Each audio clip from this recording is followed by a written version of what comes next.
Bonjour à tous, c'est parti, c'est le Morning de David. Dites-moi, vous avez effectué des transformations ou des travaux sur votre bien immobilier sans autorisation préalable? Bon, sachez que ça peut avoir plusieurs conséquences.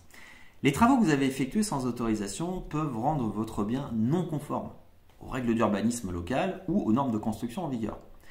Ça peut entraîner des problèmes juridiques et des obstacles, mais surtout lors de la vente de votre bien.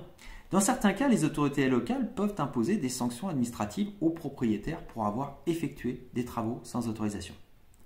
Ces sanctions peuvent même inclure des amendes et des obligations de remise en conformité, ce qui peut coûter très cher.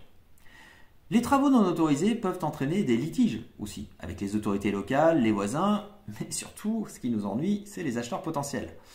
Ça peut prolonger aussi le processus de vente et entraîner des coûts supplémentaires, notamment en frais juridiques, et surtout ces transformations non autorisées peuvent affecter la valeur de votre bien. Les acheteurs potentiels peuvent être réticents à acheter un bien qui présente des problèmes de conformité ou des risques juridiques. Et lors de la vente d'un bien ayant subi des travaux non autorisés, les acheteurs peuvent négocier le prix à la baisse pour compenser les risques potentiels associés à ces travaux.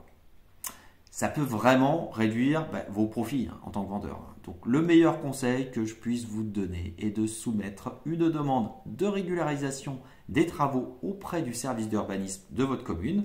Bien évidemment, cette demande devra inclure tous les documents nécessaires tels que les plans, les descriptions des travaux réalisés et tous les autres documents que l'urbaniste peut vous demander.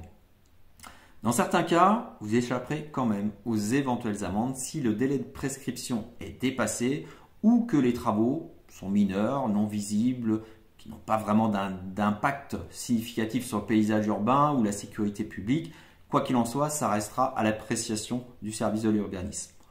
En tout état de cause, pour éviter cette situation, le plus simple est encore de réaliser vos travaux avec les autorisations légales. That's all for today. Je vous dis à ciao!